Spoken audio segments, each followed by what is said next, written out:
Hey everyone, so I've been very excited to cover this particular story, but something about the situation told me to wait just a little bit and see how it developed, and boy, am I glad that I did, because this has gotten very twisty.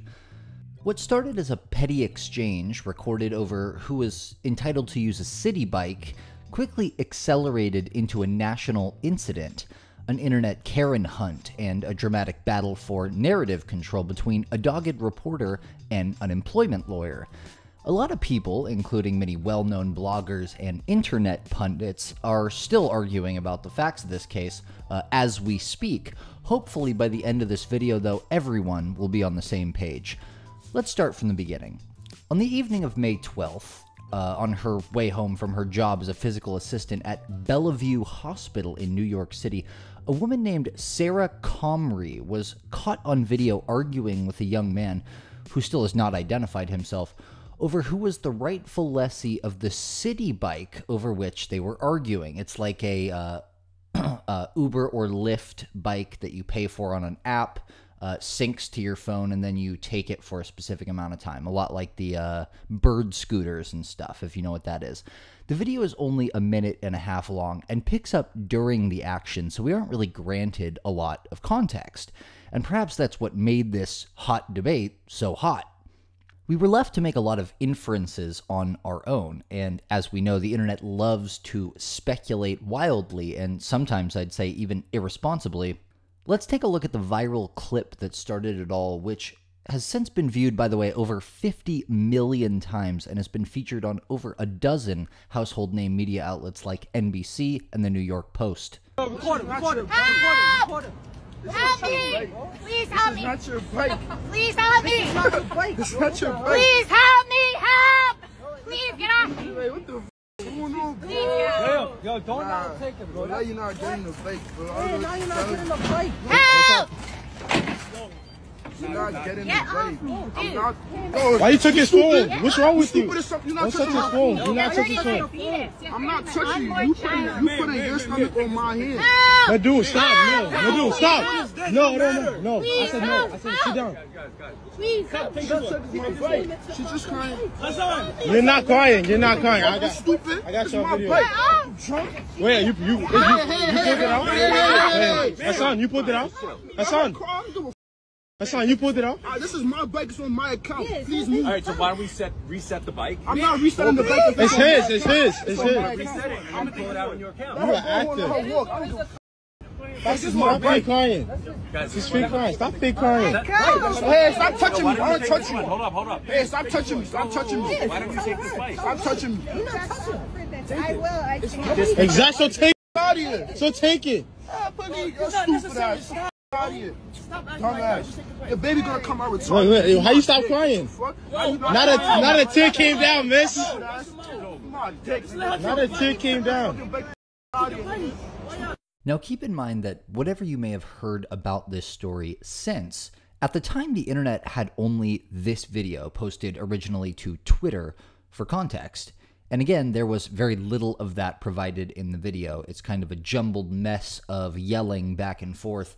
And because the woman was a white female who looked vaguely in her 40s, and he was a young black man, this inevitably devolved right away into a classic racism debate, and we got quite a bit of breathless and I'd even say inflammatory coverage from journalists like Rashad Ritchie of TYT, who I've called out for doing poor research before, and Tariq Nasheed on Twitter, who called the woman a suspected white supremacist for the incident.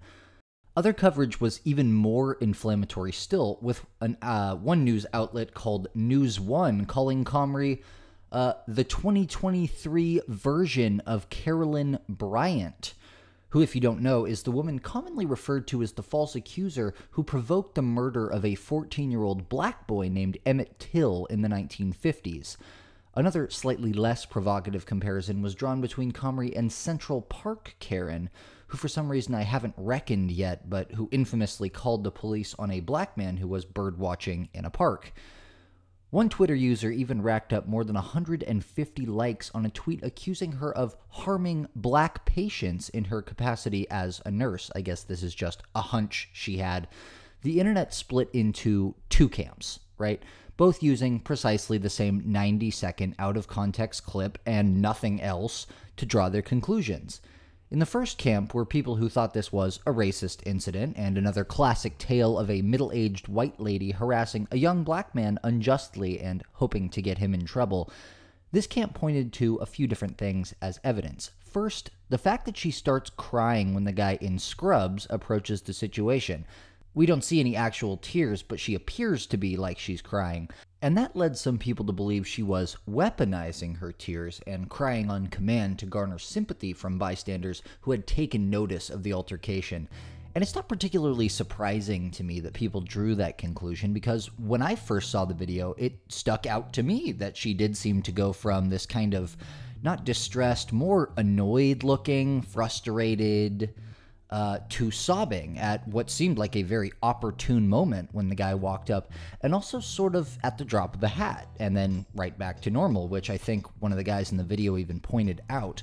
We've seen no shortage of examples either of people using crocodile tears as a weapon on this channel, including Victoria's Secret Karen, can't forget hysterical fake 911 call Karen, or senior home Karen.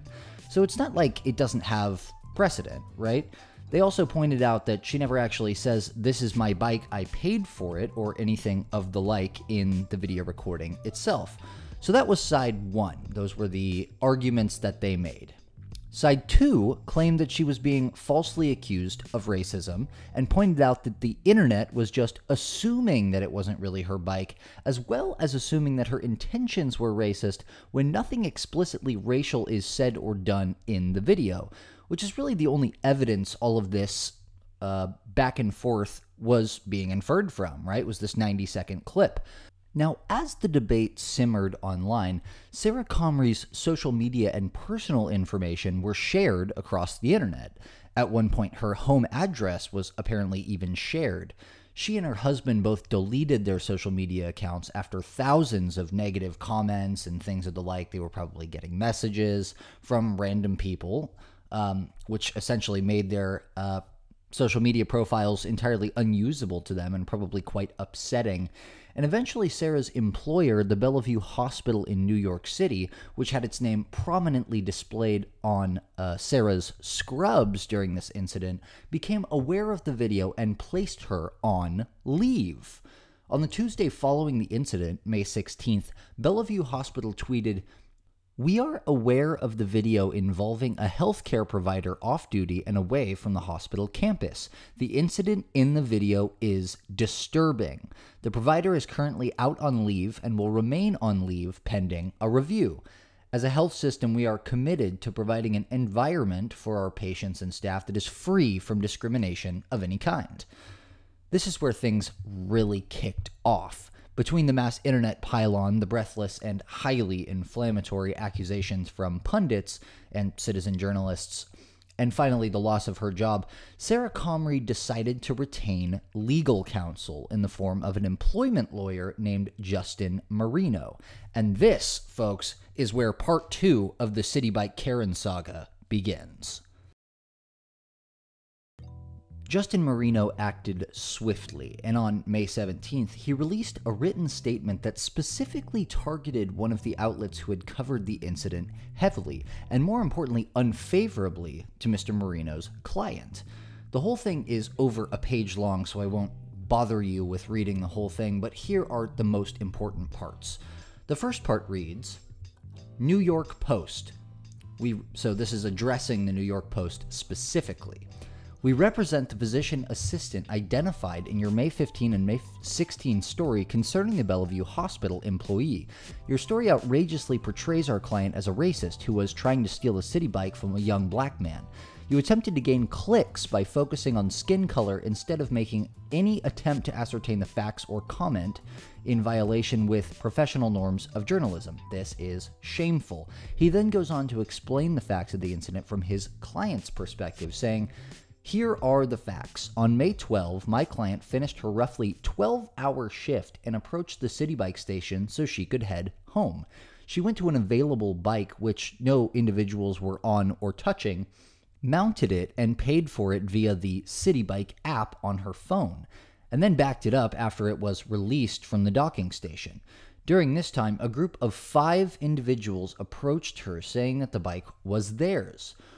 One or more individuals in that group physically pushed her bike with her on it back into the docking station, causing it to relock. One of the individuals then covered the QR code on the bike, which is visible in the video, preventing her from paying for it again so she could leave. In blocking the QR code, this individual's arm was touching my client's pregnant stomach, a condition of which she had made them aware. Throughout this time and for the remainder of the video, roughly 5 individuals were telling her to get off the bike and heckling her. Enclosed is a copy of the receipt showing the bike was checked out and checked in within 1 minute, ID 5603915. This is the bike in question, which demonstrates that she did not steal the bike from anyone. In short, my client arrived to a vacant bike, mounted the bike, paid for the bike, and was prevented from leaving. She was then heckled and pressured to find a new bike. The fact that anyone would treat another person like this is tragic, especially a visibly pregnant woman. The New York Post's false, incomplete, and unsubstantiated reporting of this story makes this situation all the more reprehensible and violates the norms of professional conduct. Copies of the receipts in question showing her purchase of the Citi Bike at the time and date of the incident were then sent to and confirmed by multiple outlets, including NBC and the New York Post. Now, as you can imagine, this plot twist sent shockwaves through the internet and appeared to completely turn the story on its head in favor of the side that maintained Comrie's innocence. And indeed, a slew of retractions were issued. Rashad Ritchie, the TYT pundit known for his coverage of a lot of these types of incidents, and who was one of the main people that jumped to call her a racist, I mentioned him earlier, posted a video labeled Update, Context, and Apology. The comment section of that video is pretty interesting. New York Post offered retractions as well, along with a slew of other outlets who had followed their example in the initial reporting. Twitter's new Community Notes assigned misleading or false labels to tweets from major accounts like Tariq Nasheed and a TikTok personality called Tizzy Ent that covers a lot of these same Karen-type stories in a, let's just say, very different way than I do. Attorney Ben Crump, who you'll remember is the guy who organized the somber trumpet ceremony during Soho Karen Mia Poncetto's incident, quietly deleted his tweets on the matter. But this isn't where the story ends either, because a small-time journalist named Monique Judge, the one who, by the way, wrote the aforementioned story for News One that compared her to the Emmett Till accuser lady from the 50s, took to TikTok to present a new counter-narrative. She appeared on a 2-part TikTok series just 4 days ago, which would have been the 19th, on the same day the articles about Comrie's lawyer and the receipts he provided had dropped on major publications like the New York Post. She, together with Tizzy Ent, who we mentioned earlier, began a narrative counter-offensive based on the idea that the receipts he provided were not actually proof of anything. Here's her explanation. So as you may know, an article came out today in the New York Post in which her attorney asserted that she had receipts for having paid for the bike. The New York Post published the article. They did not publish copies of the receipts, but of course everyone ran with the narrative, oh, she paid for the bike, she paid for the bike. I, being a journalist, reached out to the lawyer in question. The lawyer in question is named Justin Marino. What he presented to the New York Post were 2 receipts that he also sent to me upon my request. He asked that if he sent me the receipts that I not publish them. So I honored his request. I did not publish the receipts. However, I did look at them. The receipts are inconclusive. You can't tell who rented what. That's first and foremost. There's no information indicating an account or anything about who rented the bike. It says nothing about that. One receipt shows a bike that was unlocked and locked right back immediately within a minute. The other receipt shows a different bike, not the same number, was taken out and the person rode the bike for 25 minutes. Again, there's no indication of who rented the bike.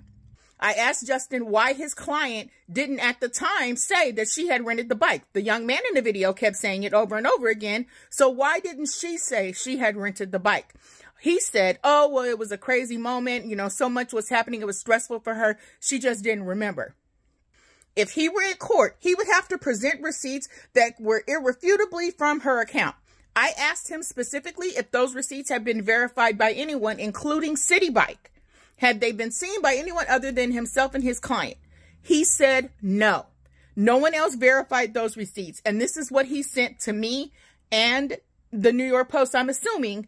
And again, these were heavily cropped images. One of the images was also heavily redacted, so you couldn't even see where the bike was picked up or where it was dropped off or even what time, because it was all redacted. So again, or actually on the second one, you could see the times. You couldn't see what station it was picked up from, but you could see that it had been ridden for 25 minutes, like I said, and that was it. Everything else was redacted. You don't know who rented the bike. That is not proof, people. So at this point, about 4 days ago, the articles about the receipts had just dropped, and no one in the public who was tracking this story so far had access to them outside of Monique and the major publications that he had sent them to.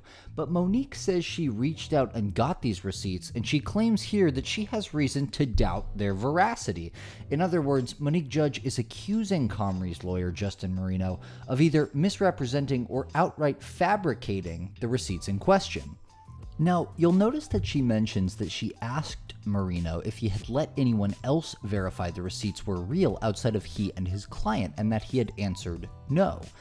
But this seems to contradict the reporting from that same day from multiple major outlets like USA Today, which reported NBC News New York affiliate was one of several news outlets that confirmed that the receipt matched the rental code on the bike, causing NBC News to update its original story and Ben Crump, to delete his tweet.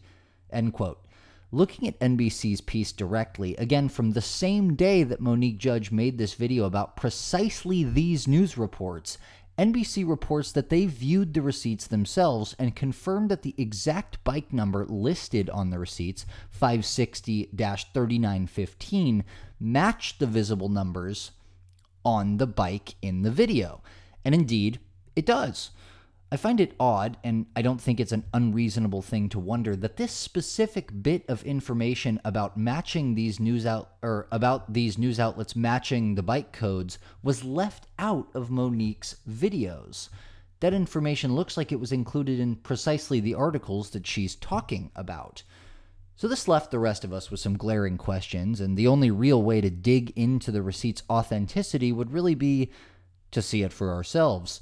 Luckily, we get to do just that because Monique decided to publish the receipts anyway. You know, you'll remember she said that she told him that she wouldn't publish them. She decided to do that because of all the TikTok commenters that were accusing her of making this correspondence up.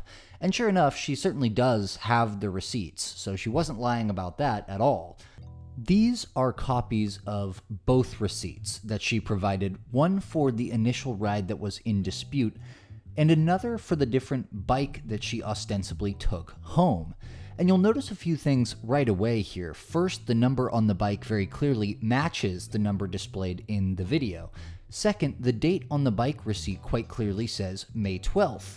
But third, the times of the receipts are redacted.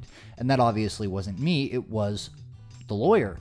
And this launched two speculative explanations why he would redact the specific times on these extremely important documents to the case.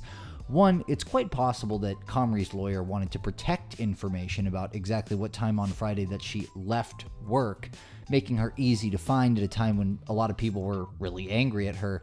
The problem with this logic being she was suspended at that point and not working there. She still is. Perhaps it was in anticipation of her return to her regular work schedule when this was all over?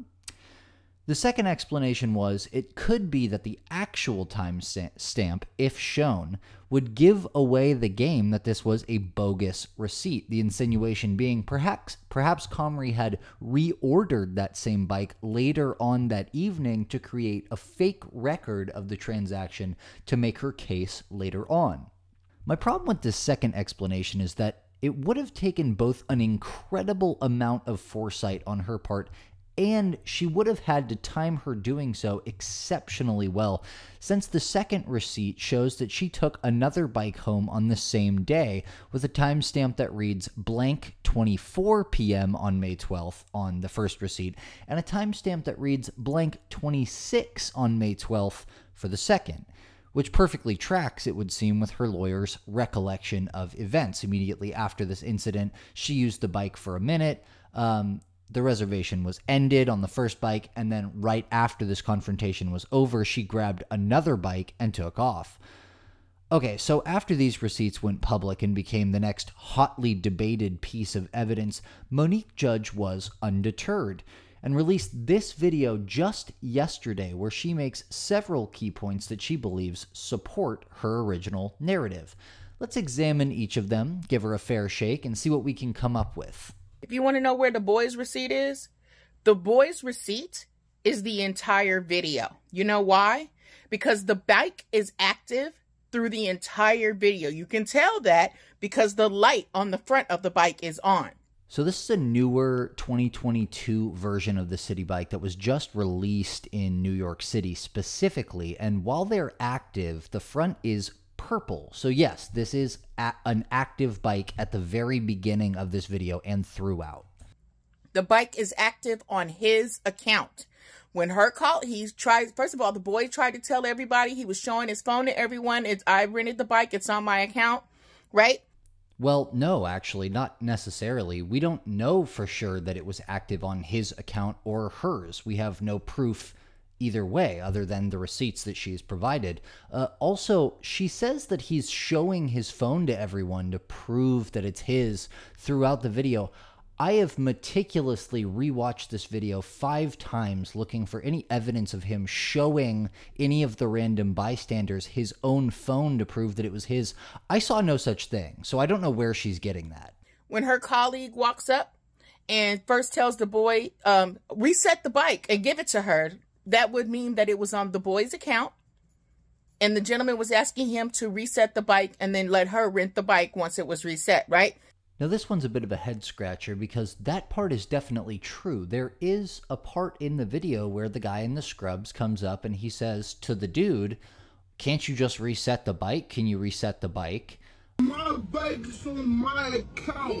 Please move. All right, so why don't we reset the bike? I'm not resetting the bike. It's his. So I called Citi Bike support and I asked if the new generation bikes had any way to reset them, either from the app or the bike itself, in the case that there was a dispute or the bike was malfunctioning.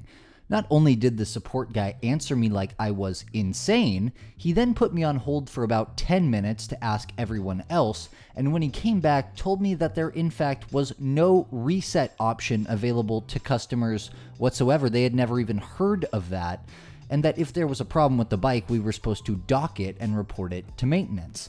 After playing around with the app a bit myself, just to be sure, I found no reset portion or even a passage from any of the help or FAQ articles that mention a customer-triggered reset option. So no, it appears there is no reset, and this point, therefore, is worthless. So that would mean the bike was rented on the boy's account. That's the boy's receipt, okay? Next, the gentleman who walked up then told her, well, hey, why don't you just take one of these bikes here?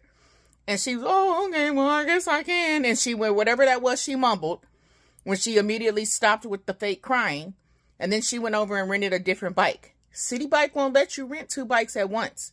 So if she had paid for that bike and it was on her account, she would have had to have that bike returned first before she could rent the other bike. And based on the receipts that her lawyer gave us, we know that didn't happen either, right? Well, no, actually, because the 2 receipts that we can see have the first timestamped as ending at 25 p.m., 25 p.m., and the second picking up at 26 p.m., which would seem to suggest, right, that the first was ended and a minute later the second begun. So that tracks. I don't understand why A, she's acting like that wasn't the case, and B, she's acting like the video showed this woman getting onto the second bike and it lighting up to indicate that it was on. We never see anything like that. Go watch it back. Finally, looking at the receipts that her lawyer provided, you know what should be the most glaring and noticeable thing to everyone? The $0 charge. Everyone is insisting she already paid for the bike. She already paid for the bike. $0 means she didn't pay shit. I want you guys to please think critically. Stop just being fed information without thinking for yourselves. Please. Like, this is a kindergartner probably would grasp this quicker, okay? Okay, so Monique's biggest and final point here is that according to her own lawyer's receipt, she had a balance of $0, which Monique says would mean she didn't pay for anything. But this struck me as, frankly, a completely irrelevant fact to the overall case, and I'll explain why. Yes, it's true that she wasn't charged anything, but that fact also tracks with the exact story that her lawyer told. According to her counsel, she had just pulled the bike out of the rack when she was stopped by this group of young men, meaning she didn't go anywhere. Now, anyone who's ever used any kind of e-bike or scooter app, and I'll forgive Monique if she simply hasn't, a lot of people live in areas where they don't have that kind of thing, knows that the amount of money they charge is dependent on the physical distance and time that the bike is used. And we know both that this bike never went anywhere and was only undocked for a moment. More importantly, this strikes me as reframing the debate a bit, which, to this point, has been about who was rightfully entitled to use it and had nothing to do with the overall amount of money being spent. So all in all, I have to say that I found none of Monique's major final points very convincing, and I hope I've thoroughly shown my math so that I can't be accused of bias here. My intention, after all, is to get to the protein and trim the fat, wherever that may lead us. Finally, a few major questions that circulated about this debate deserve addressing. One was a claim that these young men were only recording this encounter for clout.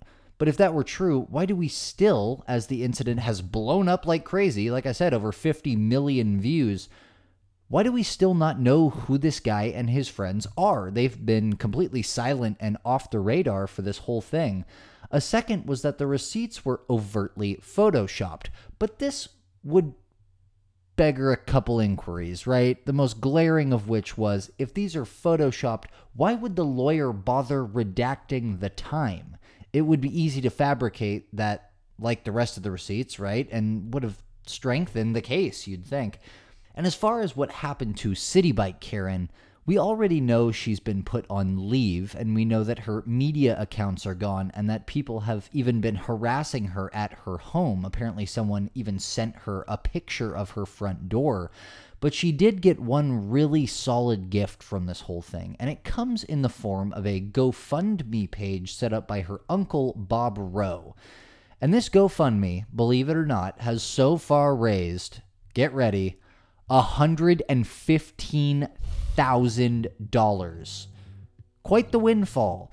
And on top of that, her lawyer has decided to take an aggressively litigious posture, threatening to sue everyone from the New York Post to the extreme cringe lord Def Noodles to random Twitter users who made disparaging remarks about her. So what do you think? Was the woman labeled Citi Bike Karen unfairly canceled?